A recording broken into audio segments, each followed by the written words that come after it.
So what are some of the concepts that allow us to connect the Kabbalah to Freemasonry? Both Freemasonry and the Kabbalah claim heritage to the wisdom of ancient Israel, but each tradition considers that heritage to be something slightly different.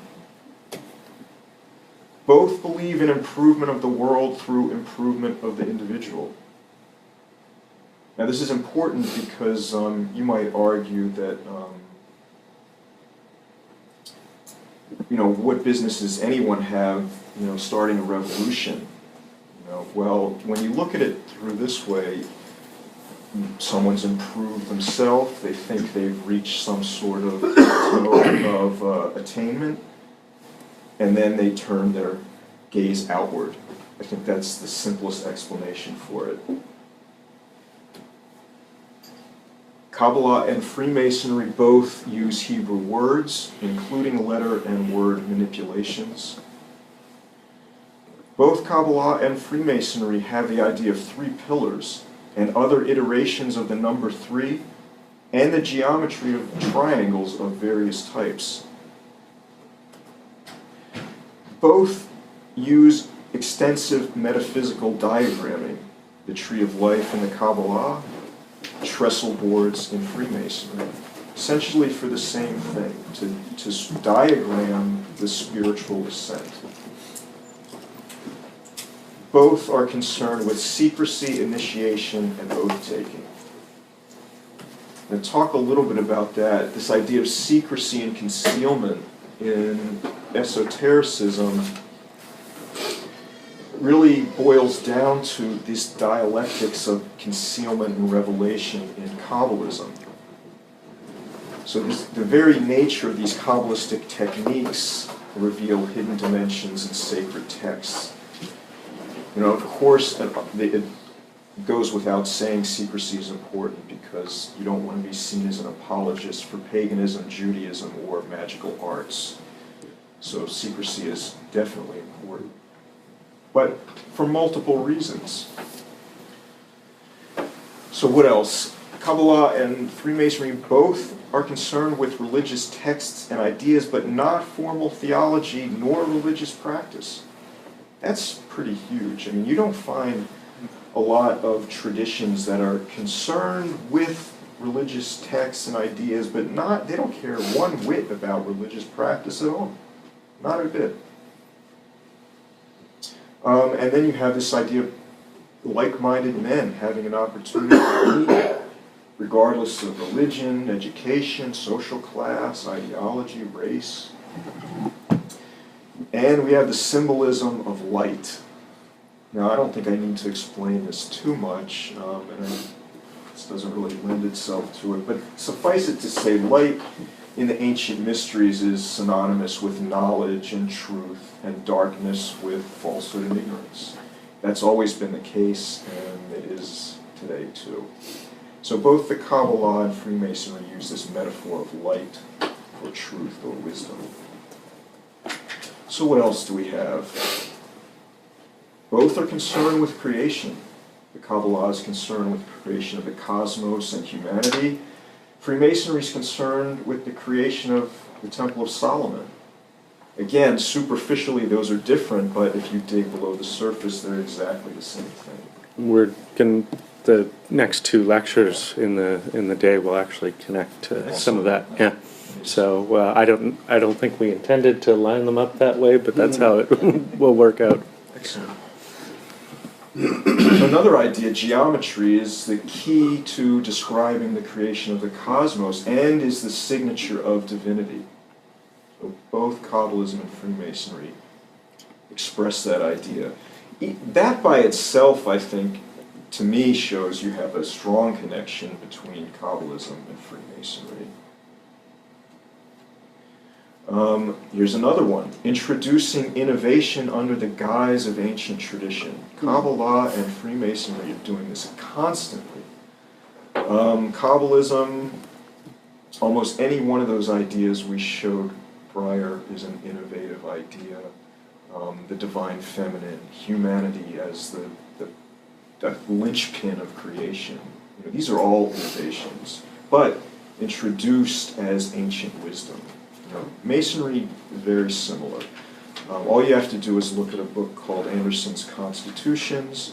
It was one of the first books published on the origins of Freemasonry, and Anderson goes into wild speculation about Egypt, Greece, Persia, all the ancient mysteries. Now, I'm not saying there's no basis for fact, but he didn't have any when he wrote that.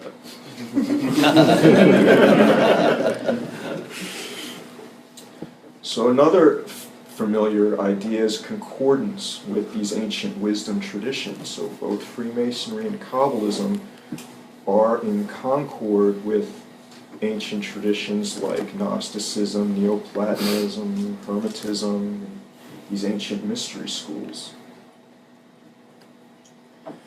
And the idea of social reform, present in both Kabbalah and Freemasonry. Again, the idea of perfecting the individual, but also trying to perfect society. And both have earned derision and hatred from fundamentalists and conspiracy theorists. Again, I think I would argue that they both earned this derision and hatred because they are embodying very similar philosophies.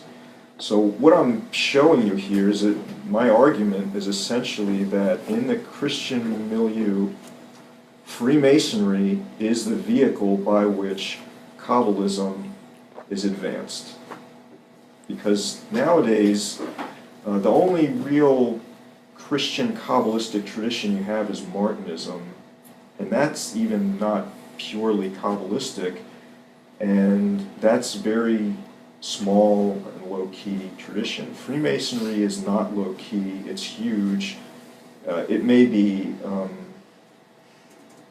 on the downswing, historically, but in my opinion, Freemasonry is where all of these things are contained, the storehouse of ancient wisdom, if you will. So what about the Illuminati? You're probably wondering at this point, when am I going to talk about them? So Illuminati, interestingly, they're not specifically Kabbalistic, nor was their esoteric system Kabbalistic, but their extremely liberal philosophies and ideologies were hostile to the church and other religious orders, as well as to academic and political institutions, and especially to other fraternal orders. So, they're interested in reforming society through knowledge or light, if you will. So I would argue that their liberal philosophies are influenced by Christian Kabbalism, even if their esoteric system is not specifically Kabbalistic, if that makes sense. So I would say that the Illuminati fall into this category. Social reform is their number one goal. Again, their idea of the ends justifying the means, I think, is certainly questionable. But they definitely fall into this bucket of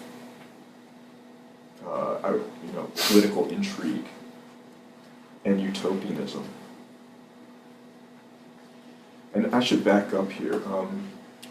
I mentioned the Rosicrucians, the Illuminati, Freemasonry.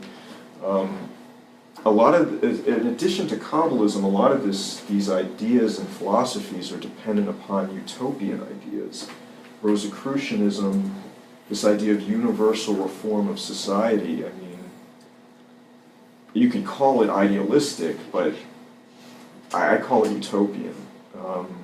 And the reason I do that is because Johann Valentin Andre, one of the principal composers of these Rosicrucian manifestos, wrote a utopian story. At the same time, it was based on Campanella's City of the Sun. Francis Bacon's The New Atlantis is the same idea. You know, it's basically describing a utopian society and how the author envisioned that, what that would look like. Because if you don't have the vision, well, how are you going to get from here to there if you don't even know where you're going? So that's the idea. So utopianism kind of is the manifestation of Jewish messianism. Once it transitions into Christianity, that messianism, already having been satisfied by Christ, turns into, well, how do we make our society truly heaven on earth? This is the heaven now movement, basically.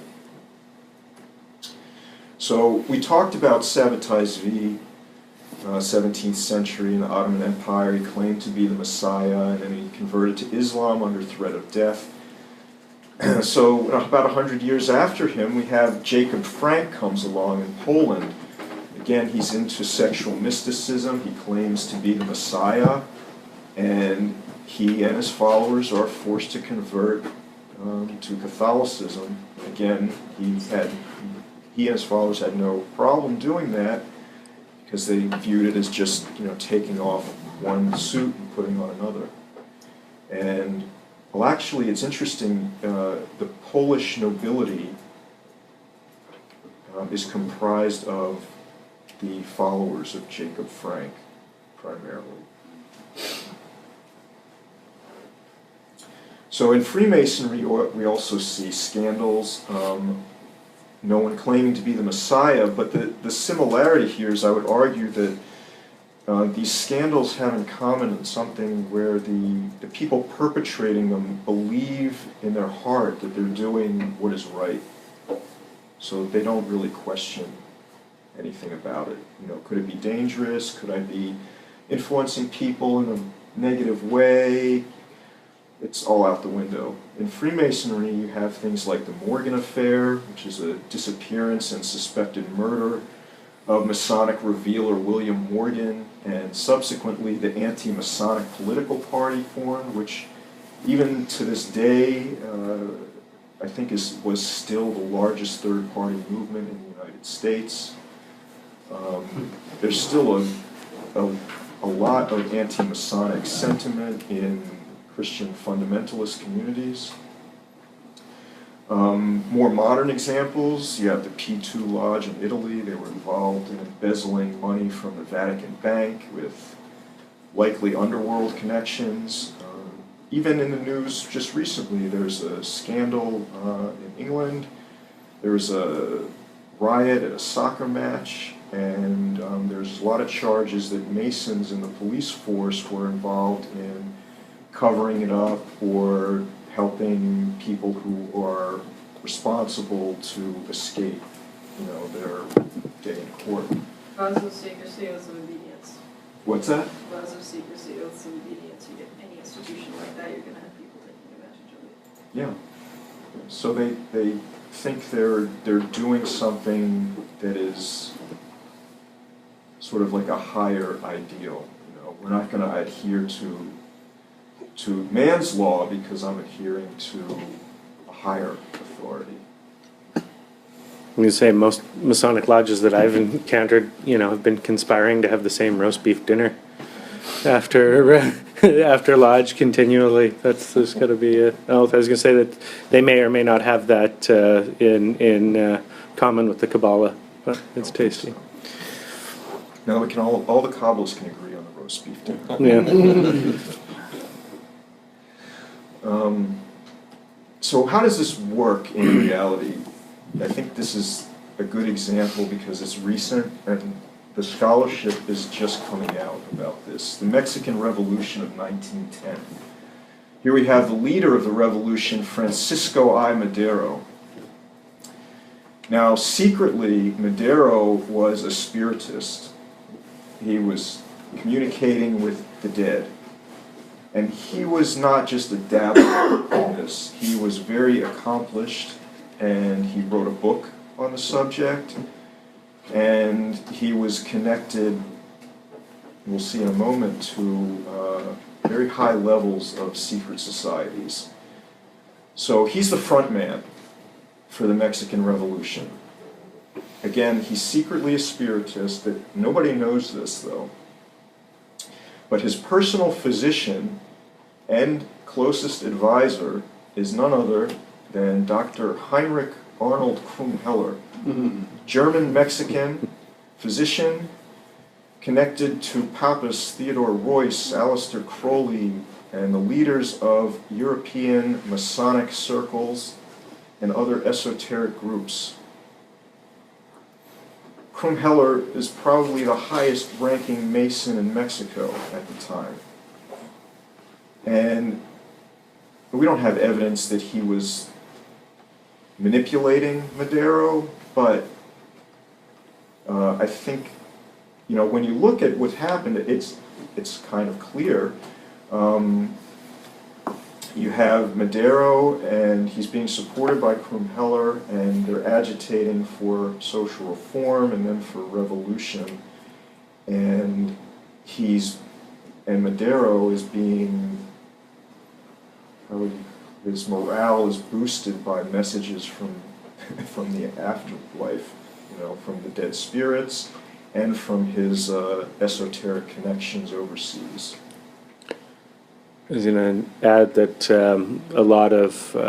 there are a lot of South American Gnostic traditions, Martinist groups, Rosicrucian groups that have connections or lineages to Krumheller, including ourselves. Right? I mean, it's pretty proliferated throughout the history and lineage of most modern Gnostic organizations. Now, Even if we don't incorporate the teachings, these things just kind of, you know, get bundled together and passed on, as it were. Yeah. Now, until recently, none of this was known. A woman named C.M. Mayo, she's an author, and she lives in Mexico, was researching Madero and stumbled across his secret spiritist manual, and came to find out that his personal physician was Dr. Krumheller, who she didn't know who that was. And then I talked to her and I said, you know, this guy is significant. And I think you can see this is a theme, you know, we see it in other revolutions, other political movements. And I'm not trying to say that the Masonic or esoteric group hatched the plot, you know, to you know, have a revolt in Mexico. But what happens, I would argue, is that these people, like ourselves, are interested in improving themselves and improving the world. And once they've worked on themselves for a while, and they've risen to a position of authority, they turn their gaze outward. And this is a direct result. You know, you can see it in the American Revolution, the French Revolution, and other revolutions similarly. I don't have any slides of this, but there's a similar phenomenon that took place in Islamic countries. As the British colonized large portions of the world, Freemasonry became introduced into Muslim countries, and a number of prominent Muslim revolutionaries joined Masonry because they understood Masonry was a place where they could go and sit and have a conversation with people who may agree with them or may not agree with them, but they were free to speak their mind and they wouldn't be judged for it, and they felt like it would give them a way to network and build influence. And that's exactly what it did. Now, later on, these Muslim fundamentalists came to see Freemasonry in a very different light. But initially, many of them were members of Masonry for this very same reason, because they saw it as a revolutionary channel. This is essentially how we get from Kabbalistic Messianism to Utopianism to revolution. On paper, it looks like a long journey, but in reality, it's not a big stretch. I have an extensive bibliography if anybody is interested. I would say if you just want to look at one book that talks about this subject, it's called Kabbalistic Revolution by Hartley Lachter, and that will give you a really good understanding of all the political ramifications of these philosophies and the practices and how they develop. Now he stops short once Kabbalism transitions into Christianity, but you can see from the arguments he makes how a philosophy that's designed to assuage people in exile and to empower people who have no power can then be acquired by people who have actual power in the real world and then decide, oh, let's do something here. And that's basically what happened. So I wanted to make sure we had enough time for questions because, again, this is my argument, this is opinion, this is not like established fact, and I'm guessing there's going to be some questions you all have about this, so by all means. First of all, thank you very much for sharing all this with you. It's wonderfully comprehensive, and this was there was a lot that was an eye-opener for me. I've got a couple of, I'm going to start with just some real basic questions. You started out with the claim that the various spellings of the word Kabbalah reflect the different streams. How consistent is that overall? Is it? I'd say it's consistent by people who are practitioners of the tradition. If you're talking about scholars, they're a lot looser. Just because they're trying to be true to just spelling or something like that, or I think they just honestly don't know. Okay, fair enough. Yeah. And the other thing that I wanted to ask, just real quickly, the flower of life glyph that you put up there, where does that come from? What's the provenance of that? Do you know? I don't know. But I know I've seen it in Egyptian carvings. Okay. It's certainly from far antiquity. Okay. Yeah, that's really. And then if I could ask just one, probably more difficult, more a question that's going to require a little more engagement. We see occasionally now things like a Greek Kabbalah or an Egyptian Kabbalah or these things like that. What, as a scholar, what is your take on those kinds of appropriations?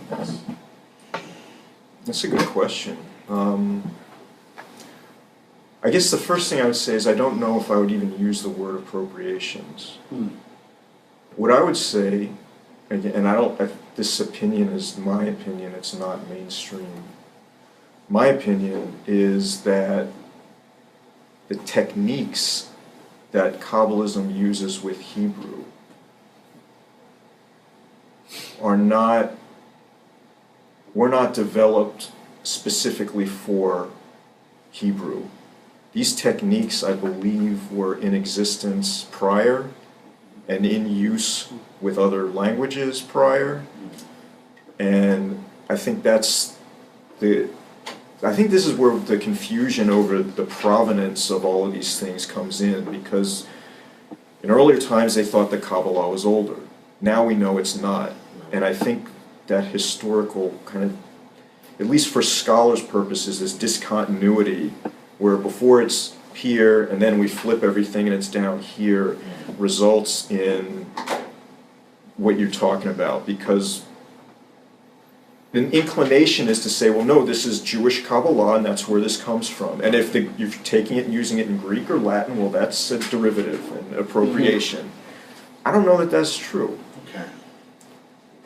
At least to my satisfaction, John Dee proved that these techniques are not limited to Hebrew, which to my mind implies that they weren't created for use with Hebrew. So, and you're thinking primarily gematria and zerach and things like that. Yeah. So would it be fair then, if I were to kind of sum up, at least from my own understanding, repeat it back to say that the doctrine of the Kabbalah, is a result of the application of the technique to Jerusalem or to Judaism rather than the technique being the Kabbalah. That's Like, a really, I guess, if that really makes sense. brilliant way to put it, I Yeah. think. So that you could take that method or model or philosophy or approach and apply it, and the results would be different depending on what you're applying it to. But that the technique and the ideas that come out of it from applying that technique are two different things. Yeah. And if you want a good example of this, Yeah. there's a guy named Marty Leeds. Look him up on YouTube. He does what he calls English gematria. He has a system for dividing the alphabet and then assigning numerical value to it. And the results he's obtained are extraordinary. Which name? Marty Leeds, Leeds? Leeds. Oh, okay. Because, actually my question was regarding the English gematria. Now I can't vouch for the accuracy of his claims, Well, but so many, clearly something is happening. I mean, he's developed this sort of seemingly arbitrary system that he can apply to the English language and produce significant results.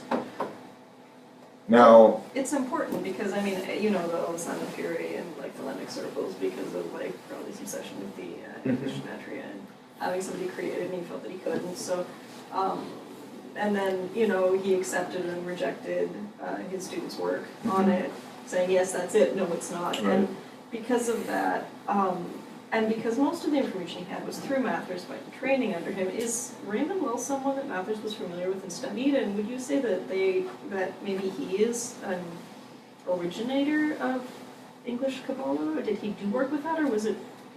You said he did, but then you just said cipher wheels, and I was curious if there had been something constructed at that time that maybe, say, Crowley or Mathers wasn't aware of. They were primarily in Latin. Yeah. Lully's would have been Latin rather than yeah. English. Mathers was great with translations, Crowley not so much. So. I think they were aware of Lull. I think almost to be sure. Yeah, but it would be surprising if they weren't. Yeah, but How developed was his English Kabbalah? That's what I'm What's curious that? about. How developed was Lull's English Kabbalah? I don't think it was developed. I don't I even don't know that think Lull there was is an such a English Spanish. speaker at all. Okay. He's Spanish. Yeah, he was Yeah. Spanish, he spoke Latin, he wrote in Latin. Okay. When you were talking about the cipher wheels, you mentioned. They use Latin letters, but we can use them today because they're the same. It's the same alphabet essentially. So the words that he was representing with each letter on the wheel are Latin words, but because it's Latin and English, it's just usually the same letter starts the word in English as it does in Latin. So the Lullian wheel that I have, the key for it is in English, but it was made, just a few years ago from an original Latin one that So he had. somebody else used Lull to base the English Yeah. one on it, and that had nothing to do with Marty Leeds. No, Marty Leeds has come up with his own English gematria that is independent of any holy book, as far as I'm aware. Of course, there is the work that Jake and I and others were doing 15, 20 years ago with the New Aeon English Kabbalah. Right. But that's a very, very different and very unique kind of appropriation. Yeah. I'm using that word sort of loosely, of course. Yeah, it's interesting that I don't know how many people are familiar with this New Aeon English Kabbalah, but essentially in the Book of the Law, which is the Thelemic holy text, there's a cipher, and supposedly the cipher gives a key that can be, the English letters can be assigned numeric values, and then you can derive numerical values from words and phrases and compare them to other words and phrases. Now this is different than Greek, Latin, or Hebrew Kabbalah, because the Hebrew, Greek, and Latin rely on a key code that is very straightforward. So, Aleph equals 1, bet equals 2, you know. And there are some variations in there, but it's very straightforward. And the thelemic one, it goes by 11s. it goes by 11s, but you're starting but it's- off with a string of letters and numbers as your starting point that's nonsensical. Well, it just I would goes, argue. it just A is 1, L is 2, Yeah. and it just goes by 11s. So it does have a rational order, but it's not nearly as straightforward. Yeah. And of course in Hebrew the letters are used as numbers. So there's Right. a pre-existing relationship Exactly. that we don't see in English. Exactly. Yeah. And that's one of the things I think that's so fascinating is you can have somebody like Marty Leeds come along after the fact and find that if we assign what seem to be random values to these letters, we can come up with significant information, you know, by looking at certain words and phrases that seem internally consistent, I guess is the way I would put it. And it begs the question, you know, is language organically created or is it developed?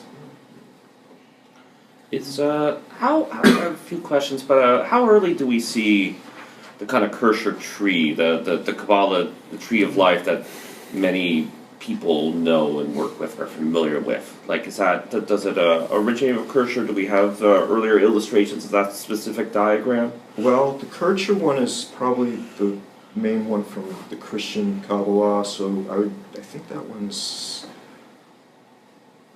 early 1700s, I believe. So you're asking like when the first models of the tree? Yeah, when's the first time basically that we have the tree with the Sephiroth as a diagram? I think the first time you could historically identify it is in these like the Great Parchment, these scrolls. Yep. These are handwritten, usually in Spain in like 12th, 13th, 14th century. Okay. So we know the idea was out there prior, but that's really, those scrolls, they call them Elan or Elanot. Those are really the first instances. And those scrolls are like completely self-contained. They've got the diagram of the two trees. They've got all of the relevant biblical verses, all of the explanations and excerpts from Zohar and whatnot. So I think those are probably the first examples. And you can go online, if you Google Ilanot, I-L-A-N-O-T, there's a professor in University of Haifa in Israel where they have a lot of these images online and you can look at I-L-N-O-T? Yeah. I-L-A. Do we know the provenance of the Great Parchment at all? Do we know to whom that belonged or anything like that? It's just That was, prior to the Vatican Library, it was in the possession of Pico and his translator Flavius Mithridates. Okay. And there's actually a English translation of it that was published by Giulio Bussi in Italy in 2005, I think. But the problem is... Does it have the diagram? No, it doesn't have the diagram. It's practically useless. It's practically I was useless. so excited for just a moment there. Yeah, I got the book and I'm looking and I'm like, where is it? Where's the picture? There's nothing. And to me that says that either they couldn't get permission to publish the image, which I find really hard to believe, or the scholars don't understand enough about it to See why they're significant. Is there something out there that shows the evolution of the tree of life, like a book or something like that? If you go, there's a website called Work of the Chariot. The Merkaba stuff? What's that? The Merkaba stuff? They talk about Merkaba stuff on the website, but part of the website is diagrams of trees of life. And they have different trees of life depending on different types of operations, the type of ascension, that the person is involved with. So I think they have, I think it's more than 20 or 30 different versions. They don't develop linearly. No. You get one here, one there, one Yeah. there, all over the Yeah. place. Yeah. Yeah, and they're really basically, they're thematic. Like, one will be, like the path of devotion, where it just goes straight up the middle, and there's no spheres on the sides at all. And then you'll have the ascent of the wizard, where it like goes up the left side, or then the ascent of the saint, where it goes up the right side, and you have like all these different ideas, and essentially they're different practices or philosophies or approaches to this stuff, because the entirety of creation is contained in the tree. So for specific things, you may only need certain paths or whatnot. But I also like they lay it out in concentric circles. So they give you different ideas of how you can conceptualize it, which I think is important because, again, it's dynamic. This is a dynamic model. It's not static. If you try to make it static, you're basically trying to make the universe static, and that's not going to work. Jonathan, if I can interrupt you just for a second, just to sort of hammer this point home, because I think what you're saying is really, really important about the dynamism of it. I think a lot of people think that the Kircher tree, for example, is the tree of life, and everything else is sort of a variation. Mm-hmm. But I mean, when we look at Sefer Yetzirah or whatever, there's no diagram. There's a description, kind of. And the description's different than what Kircher gives you. Yeah. So I think one of the points that you made that I found really, really striking is that all of these trees are correct. Yeah. It's not that one's more right than the other. I liked that, depending upon the time and the circumstance. time, the culture, what you're doing with it, those are all, and I think that really sort of goes to the heart of what's going on with the tree, that it's a map, not the territory. I was going to say, you even find that idea in the spheres themselves on the tree, and that their definitions are entirely relational. Not only That they change their meaning, their gender, all these kinds of implications in relation to the direction you're going, the one next to them, so on and so forth. So it's entirely relational, not static. It actually gets even more fractalized when you consider that there isn't just one tree. There's at least four, because we know there's 4 worlds, right? And these trees are all interconnected. And then you start to play around with geometry, and you're like, well, why is it only going in these 3 directions? What if you get the snowflake, you get all kinds of different ideas, and then you keep studying and you come to the idea, well, wait a second, each sphere contains the entire tree. So where does it stop? You go into one sphere, there's another tree, you go into one sphere there's another tree. I mean, it's totally fractalized. I was going to say the B and the... one of them, how much attention does Johannes Urias get? Just with applying the Cabala to the runes. Yeah. Into that So I didn't mention him, but he deserves to be mentioned. So he applied Kabbalistic techniques to the runes, and I think he developed his own sort of system based on that. I don't really know a whole lot about Urias, but clearly he's another brilliant man who took this system and recognized that applying it only to Hebrew was a waste. You could apply these things to all over. Thank you. And then my other question is there a point pre-Mathers when the idea of the clip-off, the broken shells, enters the Cabala? Yeah, I mean, I think that's there right away. I mean, like in the Zohar, they talk about this. Yeah, so it's there pretty much right away.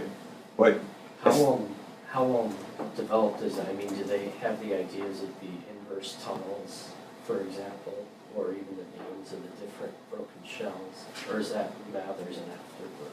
I don't think it's Mathers, but I don't think it was written down. I think those were more, I don't know. That's a good question. Well, Yeah.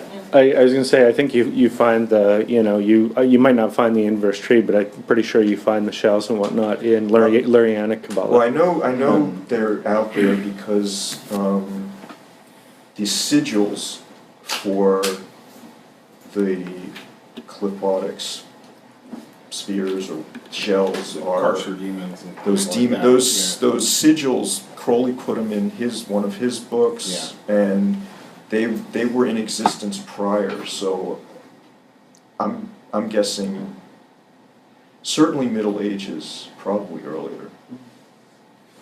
And then Kenny Grant gets a hold of them and goes nuts, and then Yeah. That's the first instance of a tradition based on it, right? It was more that it was there. I mean, I think so. Yeah, I don't know that those aspect of, like, Carcer demons, for example, are worked with at all by anyone. Crowley sort of plops them into a book and then moves on. Well, I think But that Grant really sort of takes it and Yeah. runs. this with is it. an important point. Kabbalistic practice. So prior to the Renaissance, you had the Kabbalah over here, and you had magic over here. It's not that they never mixed, it just was not really what was done. Nowadays, the two are practically synonymous. But you shouldn't think of it that way historically. So Pico's master of the Christian Kabbalah, he's not doing any rituals, he's not writing out, he's not creating any talismans, he's not doing any of that stuff. All he's doing is reading, applying these techniques to the text to try to derive hidden meanings, and thinking about it. That's it. That's all he's doing. This is Kabbalistic philosophical speculation.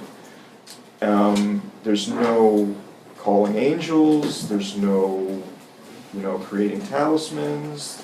it's cosmology. Yeah, it's strictly in his mind. And I think the difference is as soon as you get to Agrippa, it gets meshed together.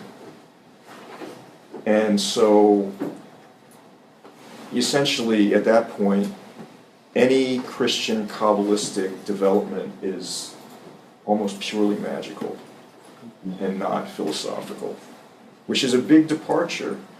But that's why you didn't have anybody like Kenneth Grant before, and you didn't have anybody like Crowley before. Like, the things that they were doing, again, they tell us it's ancient tradition, but it's kind of innovative. And it doesn't look that way now, but in the Renaissance, the secret book of Abramelin, that's pretty innovative stuff, even though it's introduced as ancient tradition. You say, just a little question, so the idea of the Shekinah, right?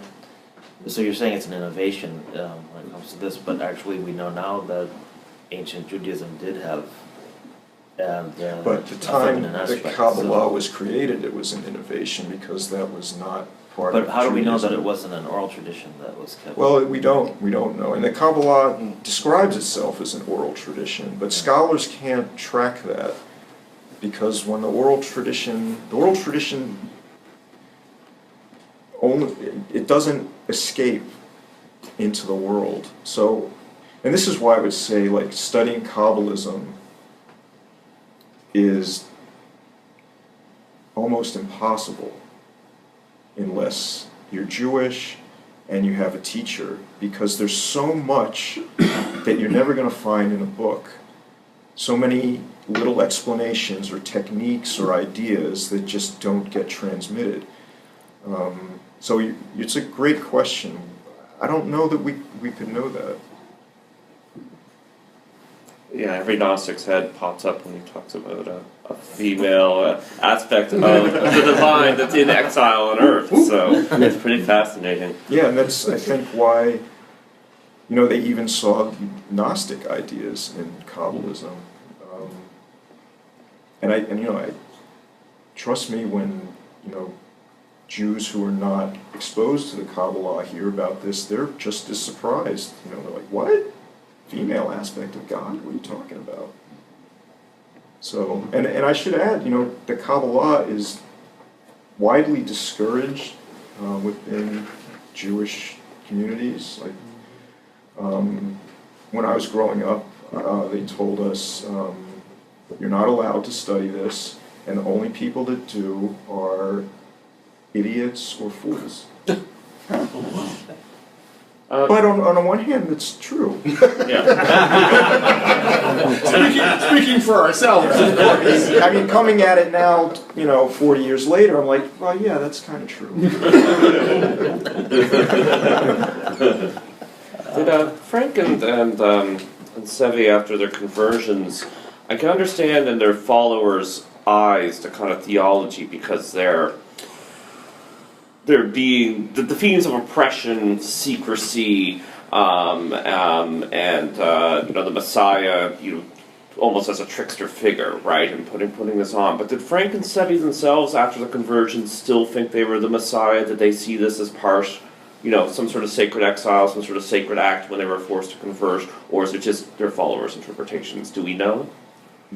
It's a good question. I believe they still thought of themselves that way. Yeah. The reason I think that is because I've read and listened to the guy who claims to be the spiritual heir of this tradition, Yaakov HaKohen. So he claims to be the spiritual heir of this tradition. And the way he describes it is essentially traveling through the world's faith traditions in order to, you know, return the sparks to the divine.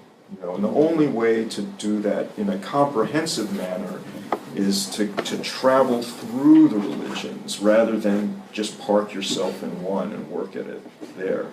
So his idea was, you know, he's been an Advaita Vedantist, he's been a Sufi, he's been a Gnostic Christian, he's been a Muslim, he's been a Jew, and I think he's been a Buddhist. So he's kind of worked, as he sees it, I think, worked his way through these traditions, which I think is a crazy idea in the first place. But He still has a couple hundred left to go, or thousands. yeah, so I think in his way, it's a sort of a method, experiential comparative religion, I guess you'd call it. I was going to say, it seems to me, I mean, that could be, you know, after the fact, you know, I mean, essentially codifying and dogmatizing the, you know, the circumstances and mistakes of past teachers to say, yeah, well, they meant to do that. That's a great way to put it, because I feel like that's exactly what he's doing. Because you have to, I mean, you have to make sense of it, or you have to admit that you know, the whole thing was maybe, you know, sketchy, right? Yeah. So, I find it interesting on a humor note. In many conclaves past, we've joked about common elements of secret tradition, like finding your scripture in secondhand bookstalls, you know, in cipher manuscripts, and I know Father Tony and I have joked about it before, and I think I'm going to add, based on your presentation, doctors into the, you know, doctors and court physicians into the grand unified occult conspiracy, because it seems to me between, you know, Dr. John Dee, Dr. Crumheller, Dr. Palaprat, that, you know, it's always the doctor over the shoulder you have to look out for. Interesting. It's like the secondhand, you know, get a doctor here in a secondhand bookstall and you've got a new religion. Yeah, it's interesting. It reminds me, too, of the American Revolution. I don't know if there was a doctor specifically involved, but the Battle of Brandywine, which took place in the winter, the revolutionary troops didn't know, you know, basically what to do with all the wounded and sick after the battle, and what they did was they took them to Ephrata Cloister, because they knew, you know, in my words, these are the Rosicrucians. They'll help us. Yeah. They don't have they're not interested in participating in the conflict, but if we have injured and sick people, they'll help us. Yeah. And they did. They helped them at their own expense. They cared for the soldiers and on both sides. Well, it's sort of enough. Your one goal. What's that? That's your one goal. Later's father was the physician to Costa Rica. That's right, yeah. That's the way the Leviticon comes from, the doctors, because they got the piece of furniture. Later, who was a friend of Father Cabala, his father was a doctor, very famous. He was very famous. He was a physician to the Duke of Costa Rica, who was in the lineage, who was in our lineage, right?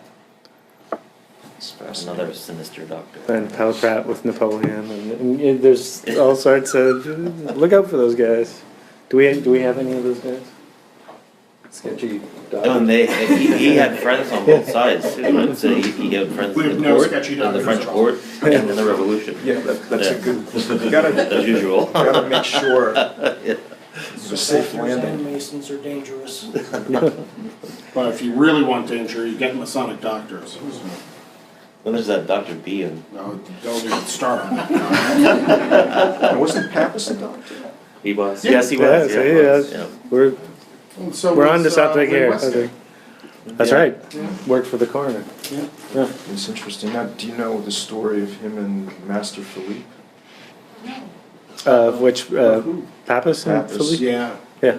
So I was told when Pappas met and became acquainted with Master Philippe that Pappas essentially decided that all this esoteric stuff that I'm involved in is the wrong path. Like, Master Philippe, teach me how to heal. This is the only thing that matters. I was gonna say that just I'm adding another. I mean, if we add Pappas himself as a doctor into the list, and of course the connection to Russia and the royal family, and as long as I'm alive, you guys are okay. Oops, I'm dead. Sorry, revolution. And so I think I'm building a new conspiracy theory here. Comment, not a question, but for spiritists and leaders and impact on world affairs, you mentioned the Mexican Revolution, and there's a secret spiritist. I only bring this up as a fun comment because there's a lot of Canadians in the room. But the Prime Minister during World War II, and yes, Yankees, Canada played a very important role in World War II. We helped finish. But our Prime Minister was a secret spiritist at the time and was actually getting guidance. I didn't know that. For how to fight the war from spirits, yeah. Unfortunately, the spirits was the spirit of his mother and apparently the spirit of his dog.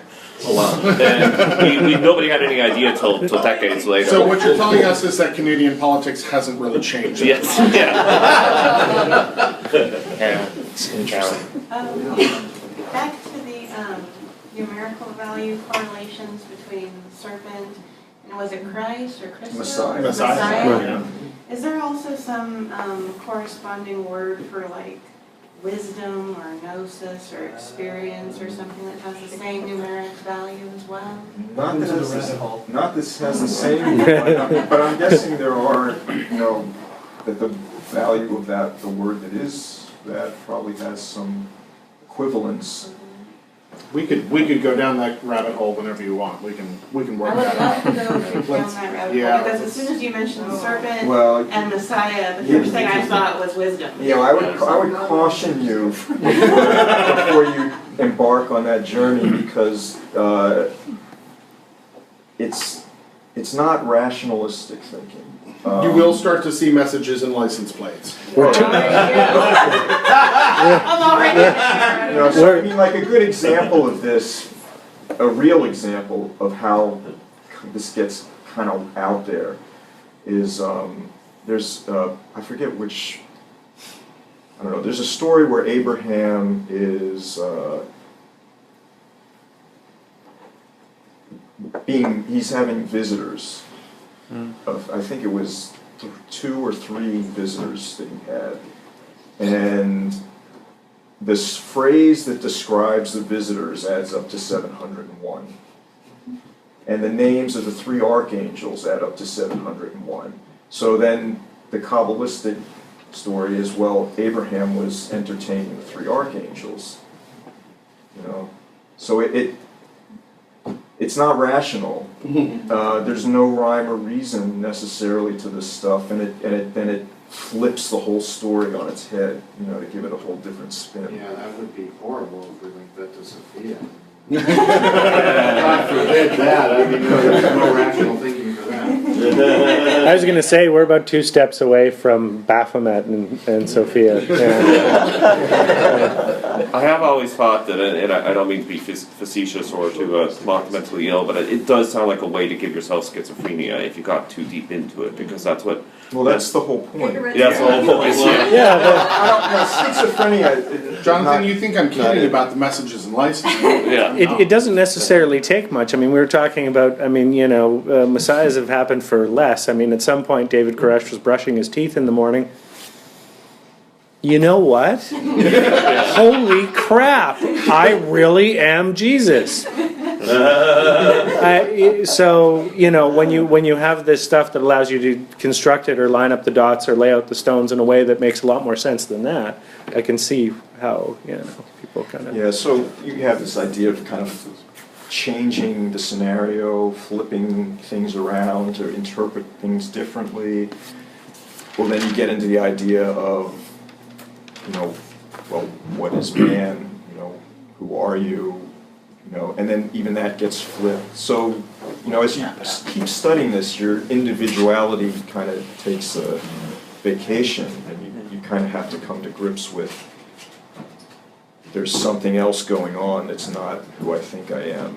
Yeah. And so. Oh, okay. Sure. Thank you very Yeah, much. thank Thank you kindly. That was fantastic. Thank you.